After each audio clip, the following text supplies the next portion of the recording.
Hi, I'm Liz with Liz's Crafts, and today I'm going to show you how I made these two purple bottle openers. Now, the first thing I did was I used some part A and part B epoxy resin, and I put them in two different containers, and it is equal parts of each, and I've already mixed them up, and now I'm adding my mica powder to it, and this is a purple mica powder. I'm just going to stir it up until I don't see any of the powder on top.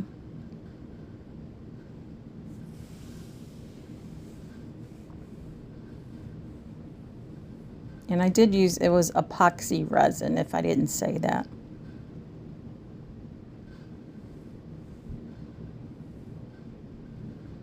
Now in this other container, I am going to use some of my homemade resin paste, I think it is. And all it is one of the either part A or part B, I can't remember which one, I think it was B, but I'm not sure, with a lot of white mica powder in it. And when you use it, you only need a little bit of it, and I'm just going to stir that up real well.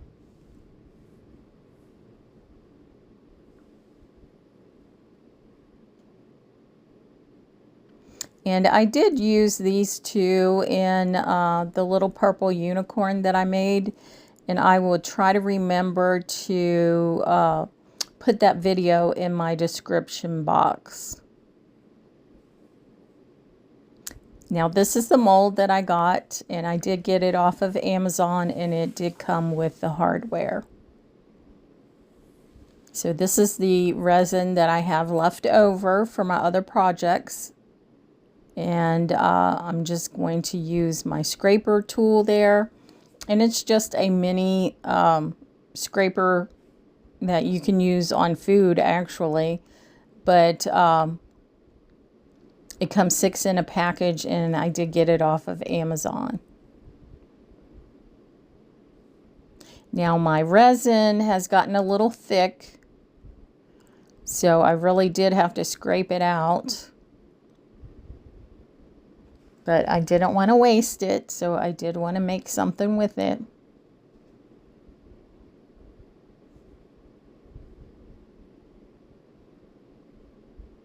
So I'm just making sure that I get every drop that I can out of my measuring cup.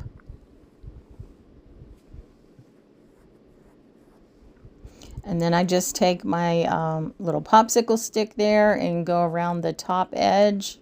And like I said, you can see how kind of stringy and gooey it is. That's because it has set and gotten sticky. Because I had used it on other projects, and I hadn't gotten around to using the rest of this yet, and that's why it's like that. So this is the portion that had the paste in it, and look at that. You can see how sticky it is. So and it was probably warm too. I actually filmed this probably a month or so ago, maybe even longer, and just haven't uploaded it or edited it or finished it or anything like that. So I thought I would go ahead and get it out there, because I know I do have other videos on these bottle openers, but this was just one that I had done, and I hadn't put it out there yet. So I am using my heat gun, and this will actually make the resin a little bit runnier. And that's why I'm doing it in the containers there.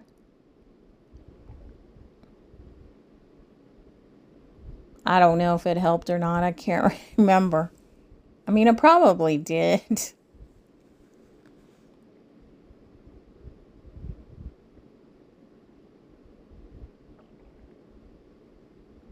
But I'm just trying to use every drop that I have because you know what, I do not like wasting my resin at all because it's not cheap.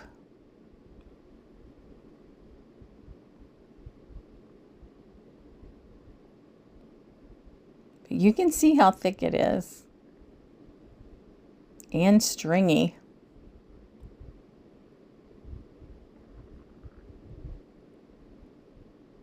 So I'm very determined to use all of this.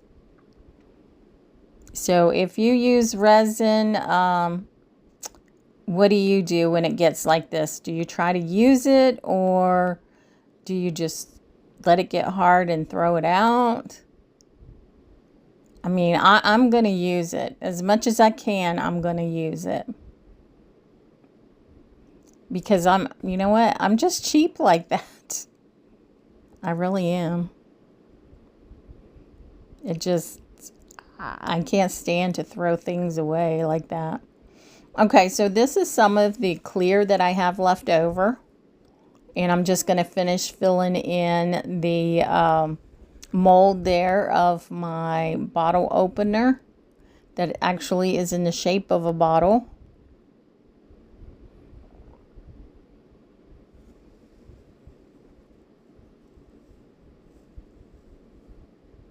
And then I'm going to take my heat gun and I'm going to pop any bubbles there are.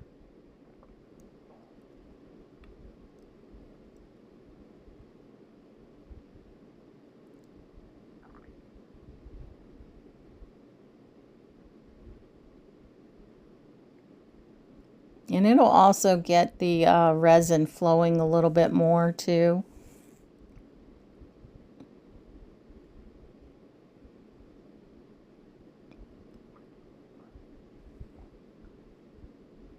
And maybe that's more of what I was trying to do. I'm not sure. Like I said, it's been a long time since I made this video. So what I did was with the leftover resin that I had that was clear, I added some more of the purple mica powder to it, and I'm just mixing that up, making sure that I don't have any floating powder. And then I'm going to fill up one of these other bottle openers, the one right there.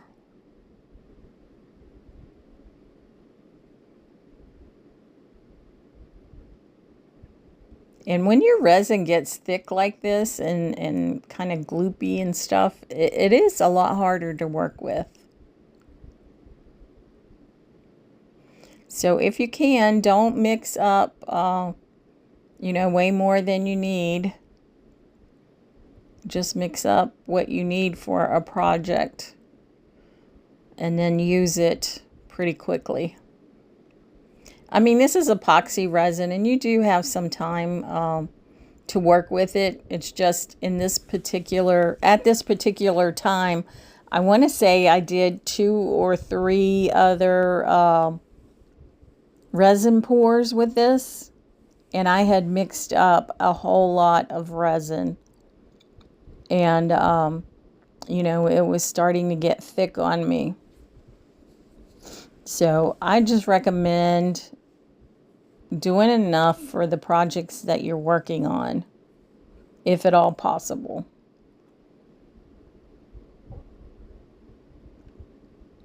And now for this one, I'm going to take my scraper tool and I'm going to try to get out as much resin as I can.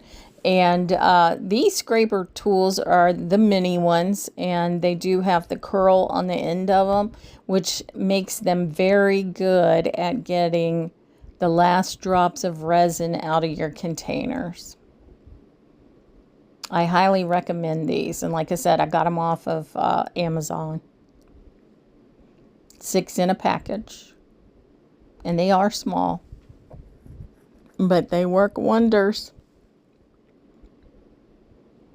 So I'm just going to clean off the part of my mold there that you don't want to get any resin on. So I'm just using my scraper tool to do that. I'm going to do that on both of my molds.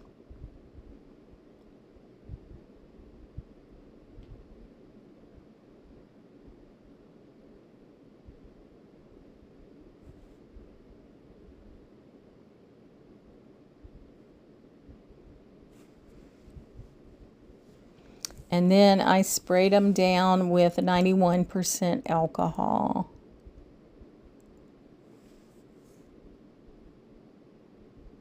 I know some people say only use 99% alcohol, but really, I haven't had any problems with the 91% alcohol. And it is quite a bit cheaper than a 99% alcohol. So I'm just cleaning up around my molds there. That way I'll have to do less trimming. And so this is the next day, and my resin is fully cured, and I've already taken out the one bottle opener, and this is the one shaped like a bottle. And I'm going to take my fingernail file and I'm going to file down the edges of the bottom side of it.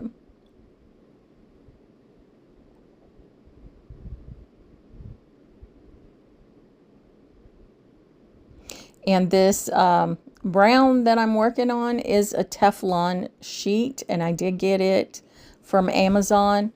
You can get several of them in a package, and I do like it for doing my resin projects on. The only downfall I have for it is it slides very easily, and that can make it a little difficult when you're trying to work and you don't want it to move. So I'm just going to take my X-Acto knife. I have some edges on here that don't need to be on there, and I can't exactly get it off with my fingernail file. So I'm going to take my X-Acto knife and try to get that off.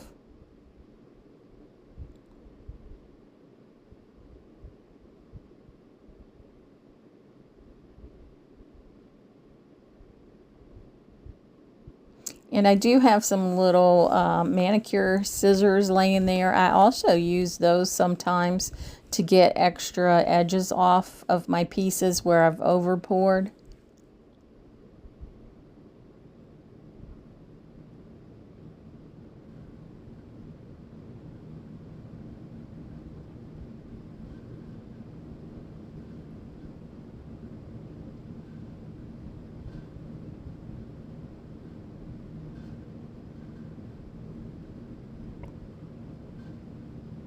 So I'll use my X-Acto knife, and then I'll use my fingernail file, and then I'll use my X-Acto knife, and then my fingernail file. I just keep doing that until I get the back end of it very smooth and the way I want it.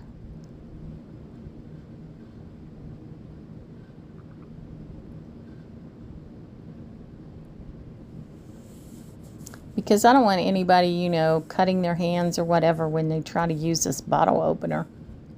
So there's what it looks like on the back side. And there's the front side.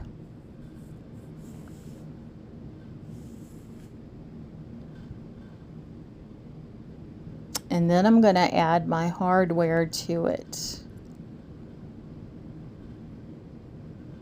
So when I bought this mold from Amazon, I made sure to get the package that had the hardware with it, and had several pieces. I think it had 10 pieces of the hardware with it.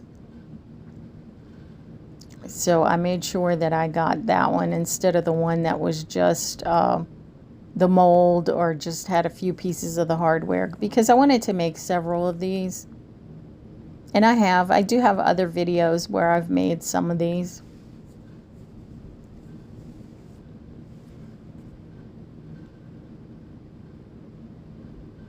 If I can remember, I would try to put those videos, a link to them, in the description box. So there it is. So it has purple on the top and then the white at the bottom.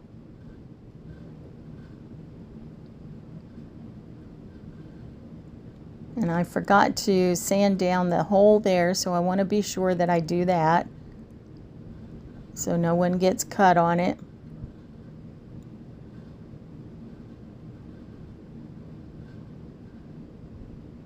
Just a little bit of white on the top. Anyway, I think it turned out pretty good. And here's the other one. It's totally purple. I went ahead and put it together. And now what I'm going to do is take some leather cording, and I'm going to make hangers for these, because they do have a hole at the top. So I want to string my leather through it, and I'm going to make both of them the same size. And I'm sorry, I don't know what size that is, but you know, something that fits it pretty well. As far as, you know, it's not too long, it's not too short. So I fold it in half, and then I put the piece that is folded over through the hole, and then put the ends through that piece, and then just tie a knot on the end of it.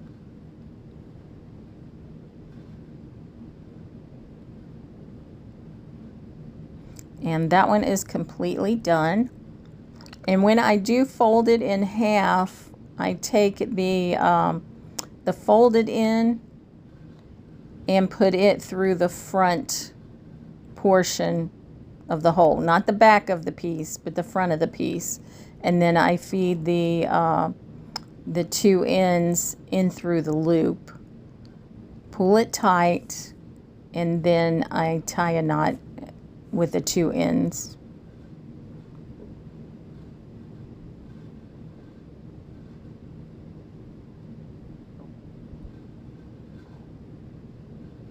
And now I have two bottle openers.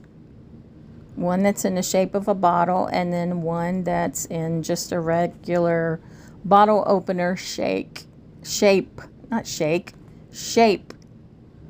And you'll have to let me know what you think of these.